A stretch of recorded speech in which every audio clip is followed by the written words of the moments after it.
नमस्कार। मैं आज विराट फोरम की तरफ से आपके सामने हूं और मैं आपके लैंग्वेज के लिए टीचर हूं।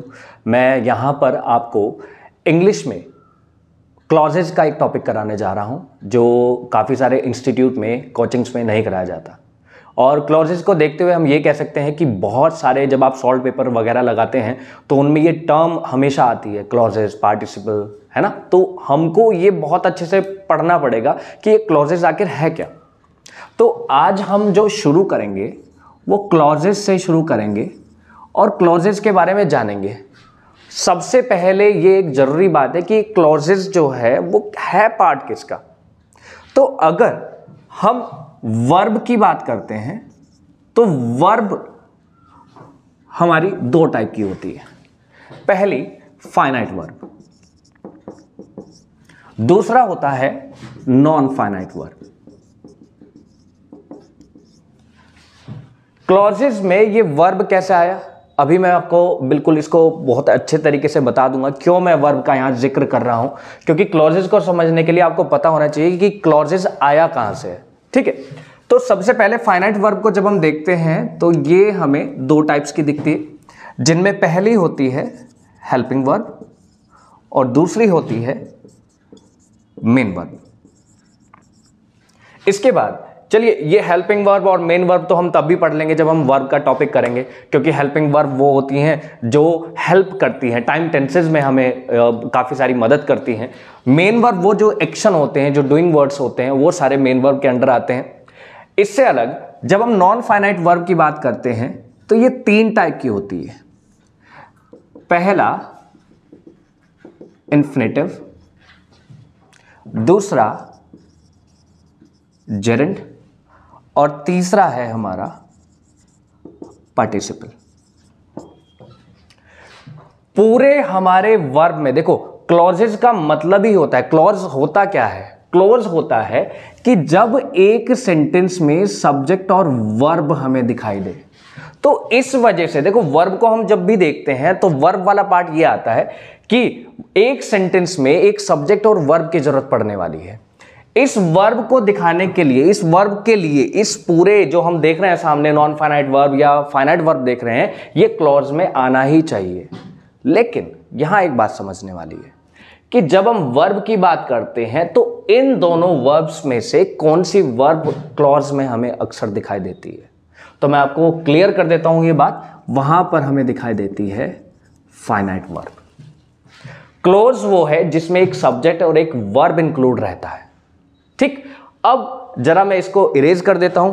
देखिए किसी भी लैंग्वेज को पढ़ने के लिए हमें पता होना चाहिए कि लैंग्वेज को पहचाने कैसे, उसकी आखिर यूनिट क्या है। तो किसी भी लैंग्वेज को अगर पहचानना है तो हम पहचान सकते हैं सेंटेंस से।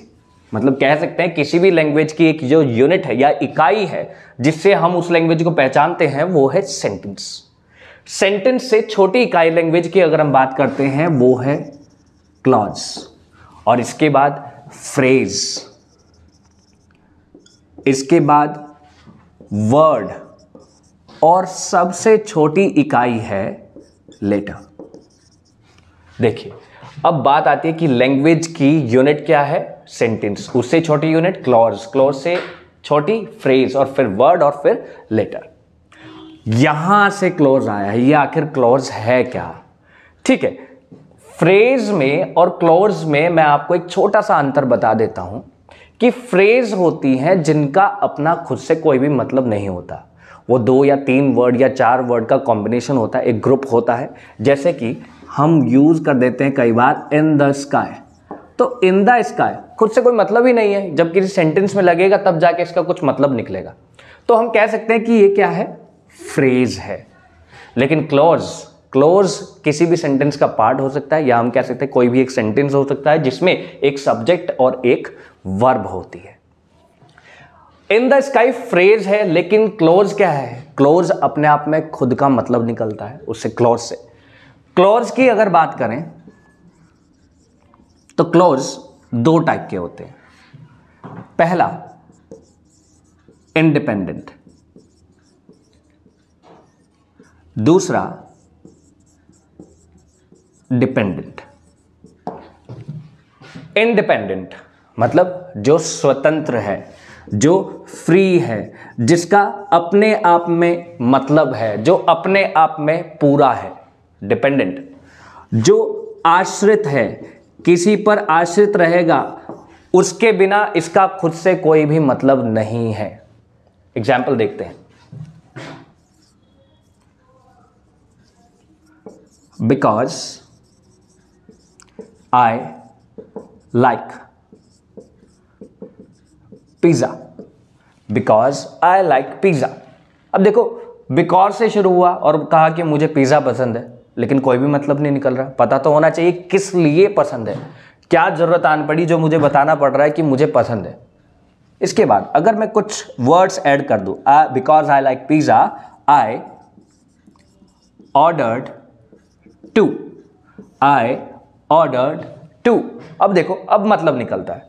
अगर ये वाला हम सेंटेंस का पार्ट देखते हैं, आई ऑर्डर टू, तो इसका खुद में मतलब है। वो कह रहा है कि मैंने ऑर्डर किए हैं 2 पिज्जा, है ना, 2 हमने ऑर्डर किए हैं।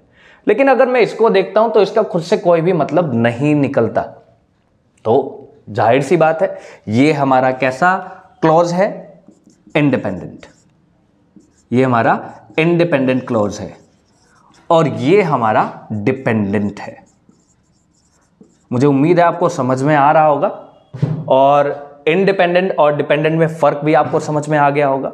अगर देखो, एक चीज और है यहां देखने की कि यहां पर मैंने बिकॉज से शुरू किया और यहां मैंने कॉमा लगाया, ठीक है। जब भी हम डिपेंडेंट क्लॉज लेते हैं वो एक कंजंक्शन से जुड़ा होता है। कंजंक्शन से जुड़ा होने का मतलब, सबसे पहली बात, ये कंजंक्शन क्या है मैं आपको हल्का सा बता देता हूं। कंजंक्शन का काम है जोड़ना, जो 2 सेंटेंसेस को, 2 क्लॉजेस को, 2 सेंटेंसेस को, 2 एक ही तरह के वर्ड्स को जोड़ता है। एंड, नोर, बट, ऑल्सो, ये सारे कैसे हैं हमारे? ये सभी के सभी कंजंक्शन है जो 2 सेंटेंसेस को या 2 वर्ड्स को जोड़ते हैं। तो जब भी हम देखते हैं कि डिपेंडेंट और इंडिपेंडेंट क्लॉज एक सेंटेंस में जुड़ रहे हैं तो वो एक कंजंक्शन से जुड़े होते हैं और इस कंजंक्शन को हम कहते हैं सबऑर्डिनेटिंग कंजंक्शन। इस कंजंक्शन को हम कहते हैं सबऑर्डिनेटिंग कंजंक्शन।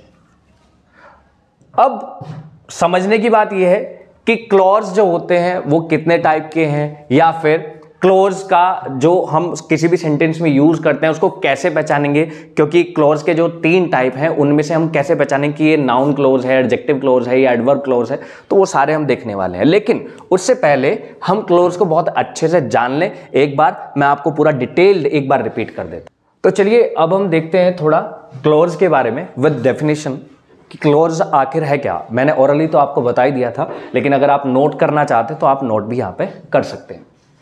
क्लॉज क्या है? A group of words that contains only 1 subject and 1 verb. कोई भी एक ऐसा सेंटेंस जिसमें एक सब्जेक्ट हो और एक वर्ब हो, हम उसको क्लॉज बोल सकते हैं। जरूरी नहीं है कि उस सेंटेंस में ऑब्जेक्ट हो या फिर ना हो, यह जरूरी नहीं। It is usually only a part of a sentence. General सी बात है कि मैंने अभी आपको बताया कि एक सेंटेंस में सब्जेक्ट और वर्ब होना चाहिए, ऑब्जेक्ट हो या ना हो। तो ये जनरल सी थिंग है कि किसी भी सेंटेंस में अगर क्लॉज है तो वो जाहिर सी बात है वो किसी भी सेंटेंस का पार्ट होगा। तो ये 2 बात है। अगर एक सेंटेंस में आपको बता देता हूं, देखिए, दे लिव इन मेरठ, वे रहते हैं मेरठ में। अब यहां पर अगर हम देखें, ये हमारे पास एक सब्जेक्ट और ये दूसरा हमारे पास वर्ब।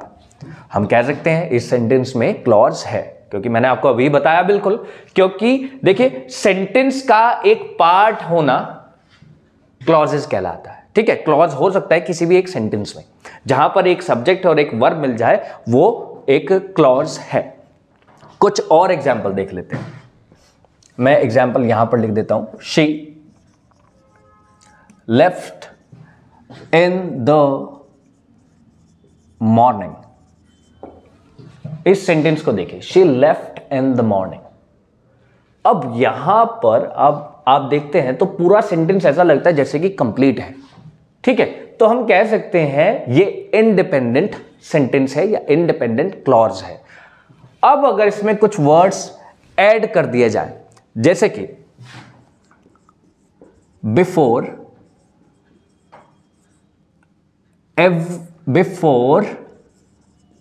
एवरीवन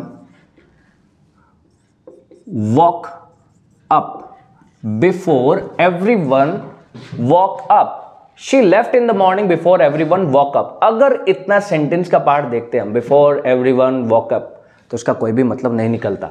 मतलब हम कह सकते हैं कि ये हमारा डिपेंडेंट क्लॉज है। एक बात और, हमने अभी देखा कि ये दो पार्ट्स को एक कंजंक्शन से हमने जोड़ा है, जो बिफोर आपको दिख रही है। तो हम कह सकते हैं कि ये बिफोर ही हमारा सबऑर्डिनेटिंग कंजंक्शन है। मतलब एक ऐसा कंजंक्शन जो सबऑर्डिनेट मतलब अधीन वाले वाक्य खंड को जोड़े हुए है किसी स्वतंत्र से। ठीक है, तो हम कह सकते हैं कि सबऑर्डिनेट कंजंक्शन है जो दो क्लॉजेस को जोड़ रही है।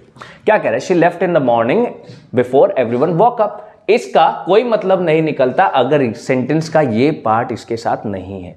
तो ये इंडिपेंडेंट और ये डिपेंडेंट क्लॉज है। इसके बाद कुछ और एग्जाम्पल्स हम देख लेते हैं। उसमें मैं आपको एक सब्जेक्ट और वर्ब हमें कैसे सेंटेंस में देखना होता है, बिल्कुल मैं आपको वो बता रहा हूं। तो सामने आपके कुछ एग्जाम्पल्स हैं। फर्स्ट एग्जाम्पल से शुरू करते हैं। I read the whole story. Basically हम यहां क्या देखने वाले हैं कि एक सेंटेंस में या हम कहें कि एक क्लॉज में हमें सब्जेक्ट और वर्ब कैसा मिलता है। इस सेंटेंस में अगर आप देख पा रहे हैं तो आई हमारा यहां पर सब्जेक्ट की तरह काम कर रहा है, फिर उसके बाद रीड द होल स्टोरी और ये हमारा वर्ब का काम कर रहा है। तो हम कह सकते हैं कि ये क्लॉज इस सेंटेंस का एक पार्ट है। इसके बाद he went to Rishikesh and visited the Swarg Ashram, मतलब वह ऋषिकेश गया और उसने विजिट किया स्वर्ग आश्रम। अब यहां पर अगर देखें, हमने एक कोऑर्डिनेटर यूज किया है एंड, या हम कहें एक कंजंक्शन हमने यूज किया दो सेंटेंस को जोड़ने के लिए। लेकिन अगर मैं इस सेंटेंस से एंड को हटा देता हूं या फुल स्टॉप लगा देता हूं और एक प्रोनाउन यहां पर यूज कर देता हूं जो कि पहले वाली थी वही रिपीट कर दी मैंने। ही वेंट टू ऋषिकेश, फिर full stop, he visited the Swarg आश्रम। ये दोनों सेंटेंस आप देख रहे हो फ्री हैं अपने आप में पूरे हैं। अगर मैं कहूं इतना कि ही वेंट टू ऋषिकेश तो ये भी पूरा है। ही विजिटेड द स्वर्ग आश्रम, अगर इसको हटा देते हैं ही विजिटेड द स्वर्ग आश्रम तो ये भी सही है, तो कोई दिक्कत नहीं है। तो यहां पर एंड कंजंक्शन जोड़ने से हमने क्या किया कि इस सेंटेंस को हमने पूरा एक बना दिया, यहां पर एक प्रोनाउन का यूज नहीं किया। इसके बाद Rajesh never lies to me, इस सेंटेंस में देखते हैं तो यहां पर भी एक सब्जेक्ट, दूसरा यहां पर हम देख रहे हैं और एक वर्ब यहां पर है। तो हम कह सकते हैं ये भी सेंटेंस में क्लोज का एक पार्ट है, क्लोज एक पार्ट है। इसके बाद she did it as I advised her to do. अब इस सेंटेंस में इस वाले पार्ट को अगर छुपा देते हैं एज के बाद वाले को तो बनता है शी डिड इट, अपने आप में पूरा है, उसने कर दिया। इसके बाद as I advised her to do, अगर हम इतना पार्ट देखते हैं तो इसका अपने आप में पूरा मतलब नहीं निकलता। As I advised her to do, अरे क्या एडवाइज किया था भाई और क्या किया उसने, तो पता होना चाहिए। तो यानी कि कहने का मतलब है कि ये हमारा ये वाला जो पार्ट है ये आश्रित है, डिपेंडेंट है, इसके लिए एक इंडिपेंडेंट क्लोज होना जरूरी है। तो यहां पर भी देखते हैं एक सब्जेक्ट और एक वर्ब, यहां पर भी हम देख रहे हैं एक सब्जेक्ट और एक वर्ब। तो यानी कि ये से सेंटेंस में दो क्लोज हैं, जो एक डिपेंडेंट है और एक इंडिपेंडेंट है, और एक हमने यहां पर कंजंक्शन का यूज किया है, एक कंजंक्शन का हमने यहां पर यूज किया है इन दो क्लोजेस को जोड़ने का। इसके बाद since she is ill she can not go out, मतलब क्योंकि वह बीमार है वह बाहर नहीं जा सकती। अब देखो इस वाले सेंटेंस में भी हमने क्या किया, एक यहां पर कंजंक्शन हमने यूज कर दिया। अगर इतने वाले पार्ट को देखते हैं she can not go out तो अपने आप में पूरा लगता है, लेकिन सिंस शी इज इल, अब इसको हम इतना देखते हैं तो यहां पर हमें जाहिर सी बात है अलग ही लग रहा है, सेंटेंस का कोई मतलब ही नहीं निकल रहा। इसके साथ साथ कुछ ना कुछ एडिशनल इंफॉर्मेशन जरूर चाहिए, क्योंकि यहां पर एक ऐसा हमने कंजंक्शन यूज किया है जो बताता है क्योंकि या चूंकि को। तो इसके लिए कुछ ना कुछ एडिशनल इन्फो चाहिए जिससे हम जोड़ पाएंगे, जिससे हम इस डिपेंडेंट क्लॉज को किसी डिपेंडेंट की जरूरत पड़ेगी। तो वो क्या है, she can not go out. तो ये कुछ एग्जाम्पल्स थे, हमने इसमें जाना कि क्लोज हमारा क्या है, किस तरीके से हम क्लोज में सब्जेक्ट को और वर्ब को पहचानते हैं।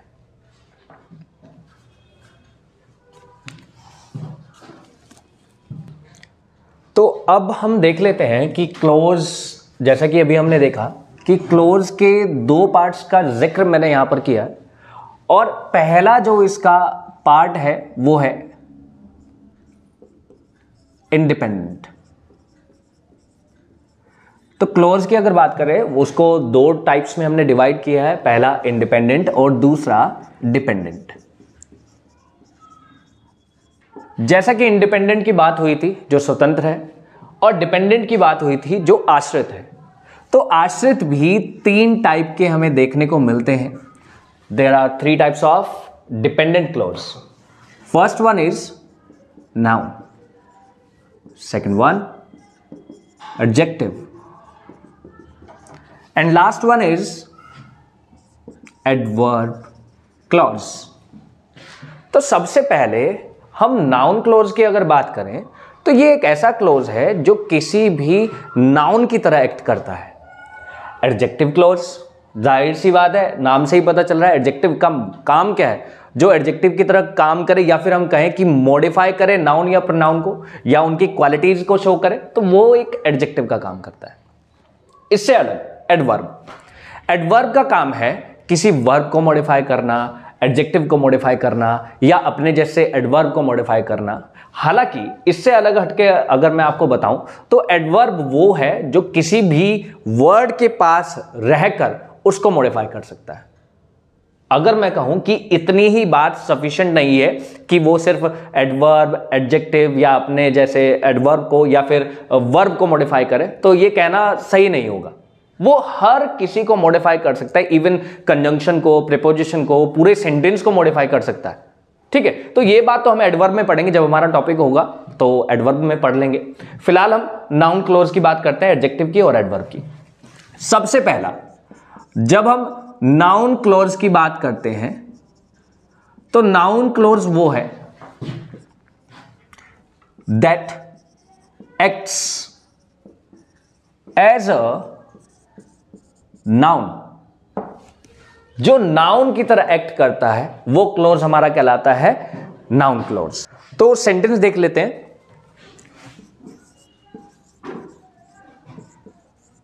Who called me last night was stupid। अब देखो क्या कहा उसने कि जो मुझे रात कॉल कर रहा था वो कौन था, वो स्टूपिड था, बेवकूफ था। अब यहां हमने देखा हु से हमने जोड़ा, हु से हमने सेंटेंस की शुरुआत की। तो यहां पर अगर नाउन क्लोज को पहचानना है तो यहां पर हम किसी प्रोनाउन को रख दें या फिर किसी नाउन को रख दें। लाइक मैं यहां पर एक नाम रख देता हूं, मैंने यहां पर राजेश एक नाम डाल दिया और मैं इसको हटा देता हूं, तो क्या है, राजेश वॉज स्टूपिड। मतलब एक नाउन के लिए यूज होने वाला एक सेंटेंस का पार्ट या वाक्य खंड या हम कहीं क्लोज ही नाउन क्लोज है। Who called me last night, वो कौन था, किसने किया था कॉल, राजेश ने। वॉज स्टूपिड, तो हम कह सकते हैं इतना पार्ट हमारा नाउन क्लोज है। इससे अलग अब देख लेते हैं हम एडजेक्टिव का और एडवर्ब के लिए डेफिनेशन क्या रहेगी, उनके एग्जाम्पल्स क्या रहेंगे। तो मैं आपको यहाँ पर कुछ एग्जाम्पल्स और दिखा देता हूँ नाउन के, हालांकि इसके बाद हम देखेंगे एडजेक्टिव का और फिर एडवर्ब का। तो सबसे पहले कुछ नाउन के एग्जाम्पल और हैं। I do not know who came here last night, कि मुझे नहीं पता, आई डू नॉट और I don't know who came here last night, मुझे नहीं पता कि जो यहाँ पर आया था लास्ट नाइट, रात जो पिछली रात गई है उसमें। अब इस वाले सेंटेंस को अगर देखते हैं, I do not know who came here यहां पर ये जो हमें दिखाई दे रहा है हु केम हियर, अगर मैं यहां डाल देता हूं कि यहां पर कोई व्यक्ति आया और मुझे पता ही नहीं उस बारे में, तो इस सेंटेंस में हम कह सकते हैं कि नाउन क्लोज है। कैसे? आई डू नॉट नो, इसने इतनी बात कही कि मुझे नहीं पता। उसके बाद मैंने यहां पर क्या किया, एक प्रोनाउन यूज किया, रिलेटिव प्रोनाउन, या हम कह सकते हैं कि एक कंजंक्शन हमने यूज किया जो बता रहा है कि कौन आया। सपोज मैं यहां पे बता देता हूं कि राजेश आया था, लेकिन इस व्यक्ति को नहीं पता, तो एक नाउन के लिए हमने यूज किया एक क्लोज को, ये हमारा क्या है, नाउन क्लोज। इसके बाद show me how they work, इस सेंटेंस में हाउ दे वर्क को अगर हम देखते हैं, अगर ये मैं यहां पर एक प्रोनाउन डाल देता हूं शो मी देम, अब किन्हें दिखाना है कि जो काम करने वाला है, हाउ दे वर्क, कैसे काम करते हैं, शो मी देम, ठीक है। तो देम हम कह सकते हैं कि प्रोनाउन को या नाउन को डालने से हम नाउन क्लोज की पहचान कर सकते हैं। व्हाट आई से इज ट्रू, व्हाट आई से, जो मैंने कहा सच है, यानी कि मैं कह सकता हूं व्हाट आई से को मैं अगर इट से रिप्लेस कर देता हूं तो कह सकते हैं कि ये भी नाउन क्लोज है। नाउन क्लोज को पहचानने की सीधी सी एक बात है कि उस क्लोज की जगह, उस सेंटेंस के पार्ट की जगह आप किसी नाउन को या प्रोनाउन को डाल देंगे तो आप नाउन क्लोज की पहचान कर सकते हैं। तो ये था हमारा नाउन क्लोज। अब आ जाते हैं एडजेक्टिव क्लोज पर। When a clause acts an adjective and modifies noun और pronoun, मतलब जब एक क्लोज एक्ट करता है एक एडजेक्टिव की तरह, या हम कहें कि वो मॉडिफाई करता है किसी नाउन या प्रोनाउन को, तो वो एडजेक्टिव क्लॉज कहलाता है। Examples, I shall go to the place where my friend lives, क्या कह रहा है कि मैं वहां जाऊंगा जहां मेरा दोस्त रहता है। अब देखो, अब यहां प्लेस की बात हुई है, एक जगह की बात हुई है, और प्लेस क्या है, हमारा एक नाउन है। अब जहां मेरा दोस्त रहता है वो किसके लिए मैंने यूज किया, प्लेस के लिए मैंने यहां पर यूज किया है। तो हम कह सकते हैं कि ये एक नाउन के लिए यूज होने वाला क्लॉज है जो क्या है, एडजेक्टिव क्लॉज है। इसके बाद the girl who is wearing the red top is my sister, the girl, उसके बाद who is wearing the red top, who is wearing the red top, मतलब जिसने रेड टॉप पहना है वो लड़की मेरी बहन है। मतलब इस नाउन के लिए इतना पूरा का पूरा ये जो आप पार्ट देख रहे हैं सेंटेंस का, एक क्लॉज देख रहे हैं, इसको ये किसके लिए यूज हुआ, एक नाउन के लिए, यानी कि जो नाउन को मॉडिफाई करता है या उसके बारे में बताता है वो हमारा क्या है, एडजेक्टिव क्लॉज।